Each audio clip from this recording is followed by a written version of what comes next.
दोस्तों आज से कोई 10 दिन पहले की बात है। महाकुंभ में एक रिपोर्टर एक साधु बाबा से बात कर रहा था। तो उसने ये महसूस किया कि ये साधु बाबा कोई सामान्य साधु बाबा नहीं है। ये साधु बाबा तो कुछ पढ़े लिखे बाबा लगते हैं। तो रिपोर्टर ने उनसे पूछा, बाबा आप तो पढ़े लिखे बाबा लग रहे हैं, कहाँ से पढ़ाई करी है आपने? तो बाबा का जवाब था, आईआईटी बॉम्बे से एयरोस्पेस इंजीनियरिंग की है। तो बाबा का यह जवाब सुनकर रिपोर्टर तो सन्न रह गया और कुछ ही देर में यह इंटरव्यू वायरल होने लगा। यूट्यूब, फेसबुक, इंस्टा सभी पर यही इंटरव्यू वायरल होने लगा और हर प्लेटफॉर्म पर इन्हीं बाबा की चर्चा होने लगी और धीरे धीरे पूरी देश दुनिया का मीडिया उन्हीं की बाबा के पीछे लग गया। अब तक उस इंटरव्यू को वायरल हुए करीब 10 दिन बीत चुके हैं, लेकिन आईआईटी बाबा पूरे इंटरनेट पे छाए हुए हैं। इंस्टा और फेसबुक पे उनके नाम के हैशटैग चल रहे हैं। बाबा के पेज पर लाखों फॉलोअर्स बढ़ चुके हैं।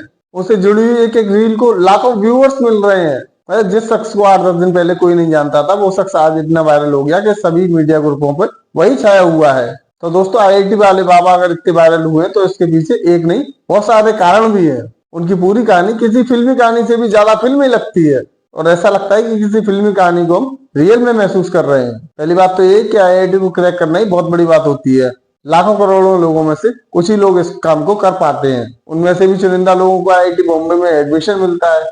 लेकिन एक लड़का पहले तो भारत के सबसे बेस्ट इंजीनियरिंग कॉलेज में एडमिशन लेता है और उसके बाद लाखों की नौकरी भी उसे मिल जाती है और वो फौरन चला जाता है। उसके पास हर वो चीज पाने का मौका होता है जो आज का युवा जिस चीज के सपने देख रहा है। लेकिन एक दिन वो लड़का ये सारी चीजों को लात मारकर और शिव जी की शरण में चला जाता है और इसी बात ने उन्हें रातों रात एक सनसनी बना दिया। और धीरे धीरे जब लोगों ने अभय सिंह का बैकग्राउंड जानना शुरू किया तो लोग दंग रह गए और पता चला कि वे हरियाणा राज्य के झज्जर जिले के छोटे से गांव से आते हैं। वो एक जाट परिवार में पैदा हुए थे और पढ़ाई में बचपन से ही बहुत तेज थे। घर वाले उनको आईआईटी कोचिंग के लिए कोटा भेजना चाहते थे, मगर वो दिल्ली जाना चाहते थे। अभय ने आईआईटी का एग्जाम क्रैक कर लिया और आईआईटी बॉम्बे में एडमिशन लिया और एयरोस्पेस से इंजीनियरिंग कर ली।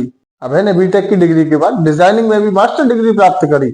अभय की छोटी बहन कनाडा रहती थी तो वो भी कनाडा नौकरी करने चले गए और वहां पर उन्होंने एरोप्लेन बनाने वाली कंपनी में नौकरी ज्वाइन कर ली, जिस नौकरी को उनको 3 लाख रुपए पर महीने की सैलरी भी फिक्स हो गई।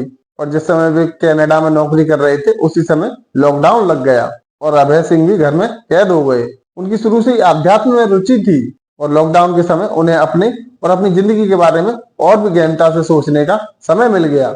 और तब तक उनका कनाडा में अपनी नौकरी से मन ऊब चुका था और लॉकडाउन खत्म होने के बाद वे भारत आ गए और भारत आकर उन्होंने फोटोग्राफी शुरू की। वे हरिद्वार से लेकर केरल से लेकर उज्जैन के कुंभ तक पहुंचे। अभय ने अपने कई इंटरव्यू में बताया है कि उनके माँ बाप बहुत टॉक्सिक रहे हैं और वे अक्सर लड़ते रहते थे। उनको देखकर अभय का शादी से मन उब गया था। और अभय ने ये भी बताया कि उनके माँ बाप हमेशा झूठी शान में लगे रहते थे। और अभय ने ये भी बताया कि उनके पिता ने जितना पैसा उनकी पढ़ाई पर खर्च नहीं किया, उससे ज्यादा तो अपने आप को राजनीति में ले जाने के लिए उन्होंने खर्च कर डाला। उनके आईआईटी में एडमिशन लेने के बावजूद भी उनकी माँ चाहती थी कि वे यूपीएससी भी क्रैक कर लें। और अभय ने अपनी माँ से कहा कि मेरा मन नहीं है कि यूपीएससी क्लियर करूं और मैं कलेक्टर बनूं। तो उनकी माँ ने कहा कि तुम नौकरी ज्वाइन नहीं करना, केवल यूपीएससी क्लियर कर लो। तो अभय ने बताया कि मेरी माँ अपनी सोसाइटी में ये दिखाना चाहती थी कि मेरा बच्चा भी यूपीएससी क्लियर कर चुका है। उन्होंने बताया कि मेरी माँ को मेरी खुशी से कोई भी लेना देना नहीं था। उनको तो केवल अपनी झूठी शान अपनी सोसाइटी में और अपनी महिला मित्रों को दिखानी थी। अभय ने कई इंटरव्यू में अपने माँ बाप को बहुत कोसा है और उन्होंने यहाँ तक कहा है कि माँ बाप ने भगवान नहीं बल्कि भगवान ने माँ बाप को बनाया है। उन्होंने बताया कि मैंने सारी जिंदगी अपनी माँ बाप को लड़ते हुए देखा और मैंने उन्हें इतना लड़ते हुए देखा कि मेरा शादी से भरोसा ही उठ गया और इसीलिए मैंने डिसाइड किया कि मैं जीवन में कभी भी शादी नहीं करूंगा। और अभय कई बार बोल चुके हैं कि उनको शादी नहीं करनी, लेकिन फिर भी उनके माँ बाप शादी को लेकर उनके पीछे पड़े रहते थे। और जब उनके माँ बाप उनको ज्यादा परेशान करने लगे थे तो एक दिन परेशान होकर उन्होंने घर ही छोड़ दिया। और कुछ समय पहले तक तो वे घर वालों से बात भी किया करते थे, लेकिन पिछले 11 महीनों से ब्लॉक तक कर रखा है और घर वालों से किसी भी तरह की फोन पर कोई वार्तालाप नहीं करते। और अभय अपने माँ बाप के झगड़ों से इतना परेशान हो गए थे कि उन्होंने कुछ समय पहले एक शॉर्ट फिल्म भी माँ बाप के झगड़ों के ऊपर बनाई थी। और जिस समय वे शॉर्ट फिल्म बना रहे थे उस समय उनकी एक गर्लफ्रेंड हुआ करती थी, लेकिन फिल्म बनाने के दौरान ही उनकी गर्लफ्रेंड से उनकी दूरी बढ़ती चली गई और वो भी उनसे अलग हो गई और उनकी गर्लफ्रेंड को लेकर भी उनकी फीलिंग्स खत्म हो गई। और उन्होंने ये बात अपनी गर्लफ्रेंड को भी बता दी कि अब मेरी तुम्हारे को लेकर कोई फीलिंग ही नहीं बची है। और इसके बाद अभय सिंह अपनी जिंदगी का मकसद ढूंढने के लिए साधु संन्यासियों की शरण में चले गए। और उन्होंने बताया कि वो काफी लंबे समय तक कोयम्बटूर में भी रुके, वहां पर उन्होंने साधना भी की और इसके अलावा भी अलग अलग स्थानों पर जाकर उन्होंने साधना और तपस्या करी, क्योंकि वे जानते थे कि साधु महात्मा ऐसे ही किसी को शिक्षा और दीक्षा देते ही नहीं है। वहां जाकर अपने आप को साबित करना होता है और दिखाना होता है कि वे सच में अपनी धुन के पक्के हैं और उनका मन साफ है और वे सच में ही कुछ सीखने और तपस्या करने के लिए ही निकले हुए हैं। और अभय सिंह ने जब ये परीक्षा पास कर ली तो उनको सन्यासी का नाम दे दिया गया।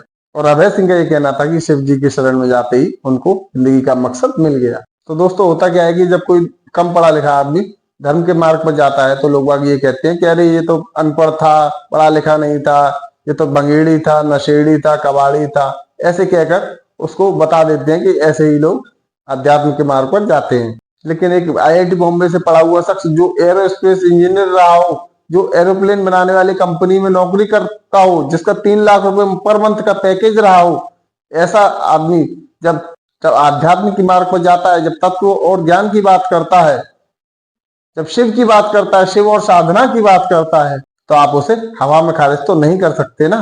तो इसीलिए दोस्तों हमको ये समझना होगा कि अभय सिंह अपने हर इंटरव्यू में शिव को ही सत्य क्यों बताते हैं। इसको समझने के लिए आपको यह वीडियो पूरा देखना पड़ेगा। अब अगले कुछ मिनटों में जो हम बात करने वाले हैं, हो सकता है कुछ लोगों को वह समझने में कठिन भी लगे। तो दोस्तों अगर हमने शिव के बारे में ये सत्य जान लिया तो हम वो वजह जरूर समझ जाएंगे आखिर कौन सी वजह वो रही होगी जिसने अभय सिंह को सन्यासी बनने पर प्रेरित कर दिया। और हम ये भी जान जाएंगे कि आखिर उनको शिव की शरण में आकर क्यों शांति मिली और कैसे शांति मिली। तो दोस्तों सनातन परंपरा में शिव को परब्रह्म माना गया है। मतलब ये सारी सृष्टि उन्हीं पर टिकी हुई है, वे ना तो जन्म लेते हैं ना उनकी मृत्यु होती है, इसीलिए शिव को शाश्वत और अनंत माना गया है। अब आप और हम जिस दुनिया में रह रहे हैं वो तो एक नश्वर है, जो आज है और कल नहीं होगी, लेकिन शिव सत्य है। इस दुनिया का सच वक्त वक्त में बदलता है, लेकिन शिव का सत्य समय से परे है।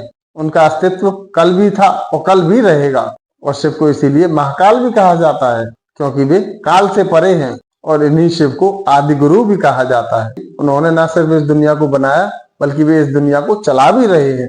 दुनिया की हर चीज में उन्हीं की ऊर्जा है और इस दुनिया को बनाने वाले और बचाने वाले भी वही हैं। मतलब वही इस दुनिया के फाउंडर भी हैं और वही इस दुनिया के सीईओ भी हैं। मतलब आपको अगर अपनी आत्मा को परब्रह्म से जोड़ना है तो आपको शिव के ऊपर ही ध्यान लगाना होगा। और अभय सिंह अगर इस बात को बार बार कह रहे हैं कि शिव ही सत्य है, तो वे वही बात कर रहे हैं जो बात हजारों साल से हमारी सनातन परंपरा कह रही है, कर रही है। अब जो लोग इन बातों को नहीं समझते तो ये उनके लिए तो बहुत ही भारी भरकम शब्द है, मगर जो लोग इस बात को थोड़ा सा भी जानते हैं तो वे इस बात को अच्छी तरह समझते हैं कि अभय सिंह आखिर वे इसी बात को क्यों कर रहे हैं कि शिव ही सत्य है, क्योंकि शिव ही शाश्वत है, शिव ही अनंत है। मतलब इस दुनिया में जो भी है उसमें शिव है और इसीलिए कहा गया है कि शिव ही सत्य है। और इसीलिए एक आईआईटी इंजीनियर ने सारी सुख सुविधाएं और अच्छी लग्जरी लाइफ को छोड़कर शिव ही सत्य को अपना लिया। अब कहना तो नहीं चाहिए पर ज्यादातर रिपोर्टर या तो उनकी बातों को समझ नहीं पाते हैं या फिर वो जानबूझ के ऐसी बातें करते हैं जिससे कि गलत रूमर फैलाई जा सके। और उनको ये भी समझ में नहीं आता कि उनके जवाब में आखिर क्या सवाल उनसे पूछा जाए। कुछ रिपोर्टर टीआरपी के लिए बाबा के पास इंटरव्यू लेने जा तो रहे हैं, लेकिन बाबा किससे वार्तालाप सही से नहीं कर पा रहे हैं। वो उनके सवालों के जवाब जो देते हैं उनको समझ ही नहीं पा रहे कि आखिर बाबा क्या बताना क्या चाह रहे हैं। और यही रीजन है कि बहुत सारे लोगों को अभय सिंह समझ में ही नहीं आ रहे हैं। बहुत से लोगों को तो एरोगेट लग रहे हैं, बहुत से लोगों को कंफ्यूज लग रहे हैं, कोई उनको भटका हुआ बता रहा है। और ये सारी बातें इसलिए दोस्तों कि जो लोग ऐसी बातें कर रहे हैं उन्होंने जीवन भर इंस्टा पर रील्स के अलावा कुछ और देखा ही नहीं है। कुंभ की जिस पवित्रता और भव्यता पर पूरी दुनिया फिदा है, पूरी दुनिया के रिपोर्टर वहां अपनी न्यूज कवर करने के लिए आ रहे हैं और हमारे ही देश के कुछ मीडिया बंधुओं को उसकी गहराई के बारे में कुछ पता ही नहीं है। कुछ लोग तो अभय सिंह जी की रील्स को केवल इसीलिए धड़ाधड़ शेयर कर रहे हैं कि देखिए आईआईटीएन बाबा और कैसे एक सनातनी सन्यासी बन गया। उनको आश्चर्य हो रहा है कि बताओ आईआईटी करे हुए बाबा सन्यासी कैसे बन गए, ये तो बन ही नहीं सकते। ये तो जो सन्यासी बनने का काम है वो तो गंवारों का होता है, वो तो गंवारी लोग बन सकते हैं। जैसे हमारे देश के हर माँ बाप को लगता है ना कि आखिर भगत सिंह पैदा तो हो लेकिन पड़ोस वाले घर में, मेरे घर नहीं होना चाहिए। और उसी तरह बहुत से भारतीय अभय सिंह की तारीफ तो कर रहे हैं कि देखो अध्यात्म के लिए इन्होंने अपना पैकेज वगैरह सब कुछ छोड़ दिया, इनको अपनी लग्जरी लाइफ सब कुछ छोड़ दिया। लेकिन उन्होंने क्यों छोड़ा, कैसे छोड़ा, किस वजह से छोड़ा या किस रूप में छोड़ा, इसको समझने के लिए कोई तैयार नहीं है। हमारा केवल आपसे यही कहना है दोस्तों कि कुदरत आपको कई रूप में कई मौके देती है नॉर्मल साधु संत और बाबा लोग तो आपको अनपढ़ लोग लगते हैं, तो आप उन लोगों पे ज्यादा ध्यान देते नहीं हो। लेकिन अगर कोई हाईली एजुकेटेड पर्सन इस बात को कह रहा है और सनातन के बारे में कुछ जानकारी आपको दे रहा है या सनातन के बारे में कुछ बता रहा है, वो विज्ञान के जरिए आपको आपका धर्म समझा रहा है, कम से कम उसकी बातों को तो समझ लो कि आखिर वो समझाना क्या चाह रहा है, और उसके बहाने अपना इंटरेस्ट अपने ही धर्म में पैदा कर लो और उसकी बताई हुई बात को गहराई से समझने की कोशिश तो करो, उसकी ताकत को तो महसूस करो। और होता यह है कि जब तक ये बातें हमारी समझ में आती है तब तक टाइम निकल चुका होता है और बहुत देर हो गई होती है, जब हम कहते हैं कि काश कोई ये बात हमको पहले बता देता तो हमारी जिंदगी ऐसी ना हुई होती। तो दोस्तों, हम अपने बारे में तो ज्यादा बात नहीं करते, लेकिन हम इस वीडियो के माध्यम से आप लोगों को ये जरूर कहना चाहते हैं कि अपने सनातन संस्कृति से जुड़े हुए रहना चाहिए और सनातन को समझना चाहिए। इसीलिए दोस्तों, इस सनातन के सत्य को आप भी जितनी जल्दी से पहचान लेंगे उतना ही आप लोगों के लिए अच्छा ही होगा। तो दोस्तों, आईआईटी वाले बाबा के बारे में आप लोगों को क्या कहना है कमेंट करके अवश्य बताइएगा।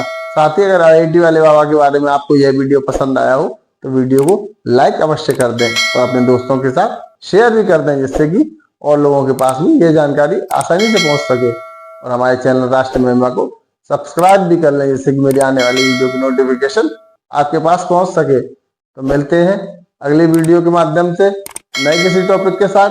तब तक के लिए नमस्कार।